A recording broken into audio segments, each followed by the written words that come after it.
Hello மேடேஷல் குட்டீஸ், welcome back to our channel kids life hub. இன்னைக்கு இந்த வீடியோல நம்ம என்ன பார்க்க போறோம் அப்படின்னா, ஏசி வாங்குறதுக்கு முன்னாடி என்னென்ன டிப்ஸ் எல்லாம் ஃபாலோ பண்ணணும், ஏசி வாங்குனதுக்கு அப்புறமா என்ன டிப்ஸ்லாம் ஃபாலோ பண்ணணும், கரண்ட் பில் ரெடியூஸ் பண்ணணும்னா அதுக்கு என்னென்னலாம் பண்ணணும் அப்படின்னு சொல்லி தாங்க பார்க்க போறேன். ஆக்சுவலா இந்த அவேர்னஸ்லாம் எனக்கு முன்னாடியே இருந்ததான்னு கேட்டா கிடையாது. ஒரு சிலது நான் முன்னாடியே ரிசர்ச் பண்ணிட்டு போயிருந்தேன். ஒரு சிலது வந்துட்டு நான் யூஸ் பண்ணதுக்கு அப்புறம் தான் தெரிஞ்சுக்கிட்டேன். ஸோ அதை தான் உங்ககிட்ட ஷேர் பண்ணிக்கலாம்னு சொல்லி இந்த வீடியோ எடுத்திருக்கேங்க. கண்டிப்பா வீடியோவை ஸ்கிப் பண்ணாம பாருங்க. உங்களுக்கு தெரியாத நிறைய யூஸ்ஃபுல் இன்ஃபர்மேஷன் இந்த வீடியோல இருக்கு. வாங்க வீடியோக்குள்ள போலாம். ஃபர்ஸ்ட்டா வந்துட்டு நாங்க ஏசி என்ன வாங்கியிருக்கோம் அப்படின்னு சொன்னீங்கன்னா, வோல்டாஸ்ங்க 3 ஸ்டார் அது மாரி இன்வெர்டர் ஏசி தான் நாங்க வாங்கியிருக்கோம்.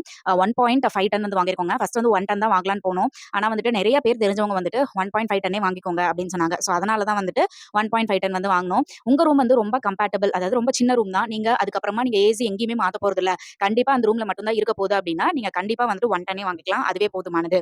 அதே மாதிரி 3 ஸ்டாரா, 5 ஸ்டாரான்னு கன்ஃப்யூஷன் இருந்துச்சு அப்டின்னா, ஆக்சுவலா 5 ஸ்டார் அப்படின்றது வந்து ரொம்ப பெரிய ஸ்பேஸ், ஒரு ஆஃபீஸ் ரூமு, ரெகுலரா யூஸ் பண்றவங்க அப்டின்னா கண்டிப்பா வந்துட்டு 5 ஸ்டார் வந்து போய்க்கலாங்க. இல்ல நான் வந்து ஹோம் யூசேஜ்க்கு தான். நான் வந்து ரொம்ப ஹீட்டா இருந்தா மட்டும் தான் யூஸ் பண்ணுவேன். மத்த டைம்லலாம் அதிகமா யூஸ் பண்ண மாட்டேன் அப்படின்னு சொன்னீங்கன்னா, நீங்க வந்து 3 ஸ்டாரே போய்க்கலாங்க. அது மாரி இன்வெர்டர், நான் இன்வெர்டர்ன்னு 2 இருக்கு. பட் இப்பலாம் வந்துட்டு ஒரு advanced model and power consuming கம்மியா இருக்கணும் அப்படின்னா, இன்வெர்டர் வந்து சொல்றாங்க. ஸோ நாங்க இன்வெர்டர் தான் வாங்கியிருந்தோம். எனக்கு தெரிஞ்ச டெக்னிக்கல் இது வந்து இதுதாங்க. மத்தபடி அந்த காப்பர் வயர் இதெல்லாம் வந்துட்டு மேக்ஸிமம் இப்பலாம் வந்து அட்வான்ஸ்டு மாடல் தான் விக்கிறவங்களே விக்கிறாங்க. ரொம்ப ஓல்ட் மாடல்ல விக்கிறதில்ல. ஸோ வந்து மேக்ஸிமம் பார்க்க வேண்டியது வந்து இதெல்லாம் தான். அண்ட் வந்து பேக் லைட் உள்ள ரிமோட்டா பார்த்து வாங்கிக்கோங்க. எப்படின்னா நைட் டைம்ல மேக்ஸிமம் லைட் போட்டுருக்க மாட்டோம். ஸோ அப்ப பேக் லைட் இல்ல அப்படின்னா ரொம்ப தேடிட்டு இருக்க மாதிரி இருக்கும். ஸோ ரிமோட்ல பேக் லைட் வந்து ரொம்ப ரொம்ப இம்பார்ட்டன்ட்னு நான் நினைக்கிறேன். ஸோ இதெல்லாம் தாங்க நம்ம முக்கியமா பார்க்க வேண்டிய விஷயங்கள். நெறைய பிராண்ட்ஸ் வந்துட்டு இருக்குங்க. நீங்க வந்துட்டு எது டாப் பிளஸ் வந்து அஃபோர்டபிள் அப்படின்றத லிஸ்ட் பண்ணிக்கோங்க. நான் வந்து Voltas, Carrier, LG, Blue Star இந்த 4ம் தாங்க நான் ஆப்ஷன்ல வச்சிருந்தேன். திடீர்னு வந்து எனக்கு வோல்டாஸ் வந்துட்டு நான் ரிவ்யூ பார்த்ததுல எனக்கு பிடிச்சிருந்தது. ஏன் அப்படின்னா, அதுல ஒண்ணு நான் அட்ராக்ட் ஆனது வந்துட்டு அதோட சர்விஸ் சார்ஜஸ் வந்து கிடையாது அப்படின்றது வந்து அதாவது வந்து ஃபிக்ஸ் பண்ணி குடுப்பாங்க இல்லையா? அந்த சார்ஜஸ் வந்து கிடையாதுங்க. நம்ம வந்து எக்ஸ்ட்ரா ஒயர் அந்த மாதிரி ஏதாவது அட்டாச் பண்றோம்னா மட்டும் தான் அதுக்கு எக்ஸ்ட்ரா சார்ஜ் வந்து பண்றாங்க. ஸோ எனக்கு அது ஒண்ணு பிடிச்சிருந்தது. பிளஸ் வந்து நெறைய பேர் ரிவ்யூ பண்ணியிருக்கும் போதுமே கூட அஃபோர்டபுளாவும் இருக்கு, நல்லா இருக்குன்னு சொல்லியிருந்தாங்க. ஸோ அதனால தான் நான் வந்து வோல்டாஸ் வந்து சூஸ் பண்ணேன். பிரைஸுமே வந்துட்டு 1.5 டன் 3 ஸ்டார் அப்படின்றதுக்கு ஒரு 33,000 ஸ்டெபிலைசர் எல்லாமே சேர்த்து ஒரு 35,000 வந்துருச்சுங்க. ஸோ அது வந்து எனக்கு ஓகேன்னு தோணுச்சு. ஸோ வந்து வோல்டாஸ் வந்து நான் போயிருந்தேன். ஸோ நான் எதுக்காக மெயினா வாங்கியிருக்கேன்னு ஃபர்ஸ்ட் சொல்லிடுறேன். நான் சின்ன வயசுல இருந்தே வந்துட்டு ஏசி எல்லாம் யூஸ் பண்ணதே இல்லைங்க. எங்க அம்மா வீடு வந்து கொஞ்சம் ஓட்டு வீடு தான். ஸோ அங்கலாம் நான் ஏசி யூஸ் பண்றதுக்கான வாய்ப்பே கிடையாது. காலேஜஸ்லயுமே எங்கேயுமே நான் வந்து அதிகமா ஏசியே யூஸ் பண்ணதில்ல. ஸோ ரொம்பவுமே யோசிச்சேன் நம்மளுக்கு நிஜமாவே ஏசி தேவையா அப்படின்னு சொல்லிட்டு.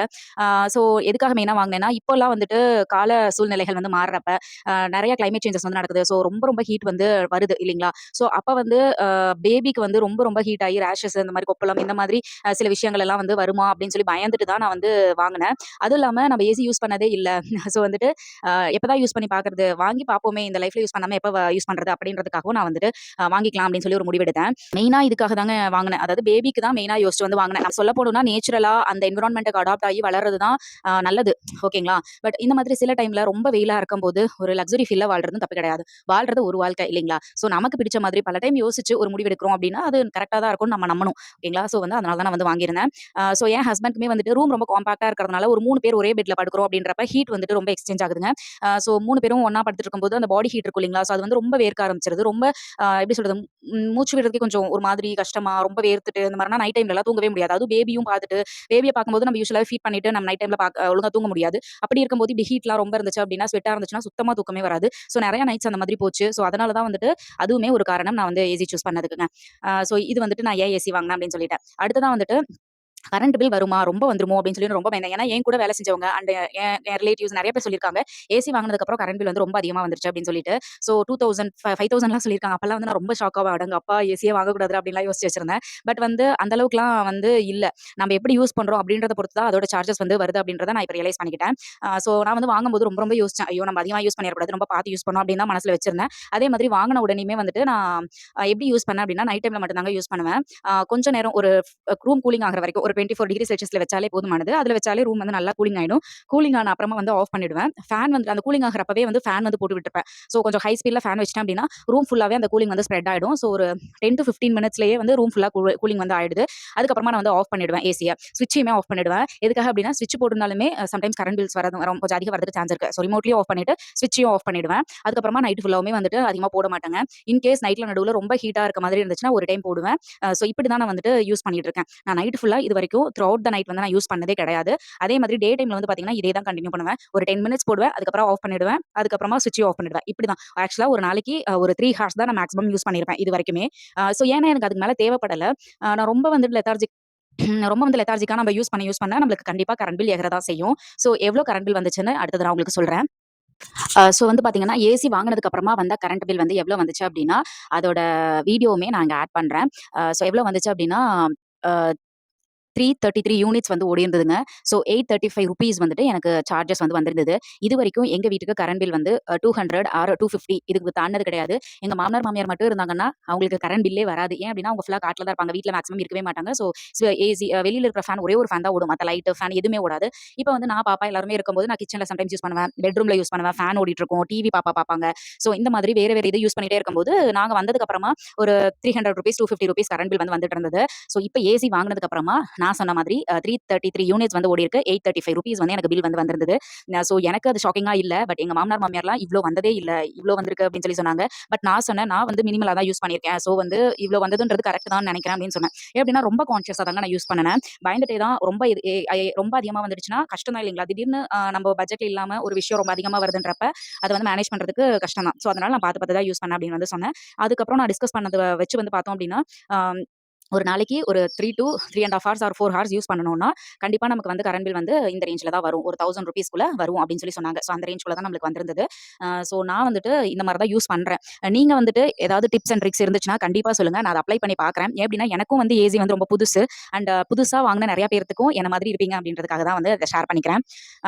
அது மட்டும் இல்லாம நீங்க நெற ஒன் இன்னொரு விஷயம் என்ன ஷேர் பண்ணணும்னா, நான் சொன்ன மாதிரி ஃபேன் வந்துட்டு போட்டுருங்க. ஏசி ஆன் பண்ண உடனே. அப்பதான் வந்து ரூம்ல ஃபுல்லாவுமே சீக்கிரம் ஸ்ப்ரெட் ஆகும். நமக்கு கூலிங்கும் வந்துட்டு நல்லா வந்து வரும். அதே மாரி ஒன்ஸ் வந்துட்டு கூலிங் ஆயிடுச்சு அப்டின்னா, அந்த ஸ்விட்சையுமே ஆஃப் பண்ணிடுங்க. ஏசி ரிமோட்லயுமே ஆஃப் பண்ணிடுங்க. அதுக்கப்புறமா நீங்க வந்து கொஞ்ச நேரத்துக்கு ஒரு டைம் ஆன் பண்ணி, ஆஃப் பண்றது, ஆன் பண்ணி, ஆஃப் பண்றது இப்படி வந்து பண்ணாதீங்க. அப்படி பண்ணுனாலுமே நம்மளுக்கு கரண்ட் பில் வந்து அதிகமா தான் ஆகும். இன்னொன்னு வந்து நம்ம அந்த இது இருக்கும் இல்லைங்களா, அந்த ஸ்க்ரீன் மாதிரி ஏசிக்கு முன்னாடி அந்த வென்டிலேஷன் வரதுக்காக ஒரு ஹோல்ஸா இருக்கும் இல்லைங்களா? அத வந்து ரெகுலரா கிளீன் பண்ணணும். அதுல டஸ்ட் இருந்துச்சு அப்டின்னாலும் நமக்கு கூலிங் சரியா வராது. ஸோ அதுவுமே வந்து நம்ம ரெகுலரா ஃபாலோ பண்ணோம் அப்டின்னா, ஏசி பில் வந்து கம்மியாகும். ஏன் டஸ்ட் இருந்துச்சு அப்டின்னா நம்மளுக்கு காத்து அதிகமா வராது. அப்ப நம்ம என்ன பண்ணுவோம்? ஒரு 16 அப்டின்லாம் வைக்க ஆரம்பிப்போம். அப்டிலாம் வச்சோம்னா கரண்ட் பில் எகிரும். அதே மாதிரி எப்பயுமே வந்துட்டு 24, 25 டிகிரி செல்சியஸ்லயே மெயின்டெயின் பண்ணுங்க. நீங்க வந்து ஒரு 16 டிகிரில வச்சு இது பண்றீங்க அப்டின்னா, அப்பயுமே கரண்ட் பில் வந்து ரொம்ப ரொம்ப எகிறிருங்க. அதனால இதெல்லாம் some of the tips. So இதெல்லாம் கண்டிப்பா ஃபாலோ பண்ணி பாருங்க. கண்டிப்பா வொர்க் அவுட் ஆகும். இன்னொரு சப்ஸ்கிரைபர் வந்து நம்மளோட கமெண்ட்ல வந்து கேட்டிருந்தாங்க. நீங்க வந்துட்டு அதுல சவுண்ட் வருதான்னு சொல்லுங்க அப்படின்னு சொல்லி கேட்டிருந்தாங்க. ஸோ நான் வாங்குன வரைக்கும் இப்ப வரைக்கும் யூஸ் பண்ணி பார்த்ததுல ஒரு 2 மந்த்ஸ் ஆகுது நான் வாங்கி. இப்ப வரைக்கும் யூஸ் பண்ணி பார்த்ததுல வோல்டாஸ் 1.5 3 ஸ்டார் அந்த ஏசில இருந்து எந்த ஒரு டிஸ்டர்பன்ஸான லவுட் சவுண்ட் வரவே இல்லங்க. ரொம்ப சத்தமா தூங்கும்போது அது ஒரு இரிட்டேட்டிங்கா அப்படியெல்லாம் இல்லவே இல்ல. ரொம்ப ரொம்ப ஸ்மூத்தா நார்மலா ஒரு ஏசில குட்டி ஏர் வந்தா எப்படி இருக்கும்? அப்படியே ஒரு தென்றல் வந்து நம்மள தீண்டுனா எப்படி இருக்கும்? அப்படிதான் வந்து இருக்கு. ஸோ அது டிஸ்டர்பிங்காலாம் இல்லவே இல்ல. மேக்ஸிமம் நான் வந்து ஷேர் பண்ணணும்னு நெனச்ச எல்லா விஷயத்தையுமே ஷேர் பண்ணிட்டேங்க. ஒரே ஒரு டைம் யோசிச்சு பார்த்துக்கிறேன். 2, 3 விஷயம் சொல்ல மறந்துட்டேங்க. அது வந்து இப்ப ஷேர் பண்ணிக்கிறேன். அதாவது நீங்க வந்துட்டு ஏசி போட்ட உடனேயுமே விண்டோஸ்லயோ, டோர்ஸ்லயோ வந்து எங்கேயுமே கேப் இல்லாத மாரி பார்த்துக்கோங்க. அதுல வந்து உங்களுக்கு ஏசி போச்சுனாலும் ஒழுங்கா ரூம் வந்து கூல் ஆகாது. அப்பயும் உங்களுக்கு வந்து கரண்ட் பில் வந்து ரொம்ப அதிகமா வரும். அதே மாரி ஸ்லீப்பர் மோட், டைமர் மோட் இந்த மாதிரி உங்களோட இதுல இருக்கும் ரிமோட்ல. அது இருந்தா அந்த செட்டிங்ஸ்லாம் யூஸ் பண்ணுங்க. அதே மாரி நைட்ல வந்துட்டு நைட் மோட் கூட இருக்கும். அதாவது டைமர் செட் பண்ணிக்கிற மாதிரி இருக்கும். அதெல்லாம் நீங்க செட் பண்ணிட்டீங்கன்னா, நீங்க எந்திரிச்சு டிஸ்டர்ப் ஆகணும்னு அவசியம் இல்ல. பட் என்ன மாதிரி ரொம்ப கான்ஷியஸா ஸ்விட்ச் எல்லாம் ஆஃப் பண்ணணும் அப்டின்னா, ஒன்ஸ் வந்து எந்திரிச்சு தான் ஆகணும். ஸோ வந்துட்டு இந்த டிப்ஸ்லாம் வந்து ஃபாலோ பண்ணாலே போதும். ஸ்டார்ட்டிங்ல ஏசி பில் பார்த்து கொஞ்சம் பயமா தான் இருந்துச்சு. பட் இப்ப வந்து நம்ம இந்த மாதிரி சில இதெல்லாம் ஃபாலோ பண்ணும்போது ஓகே மேனேஜபிளா தான் இருக்கு.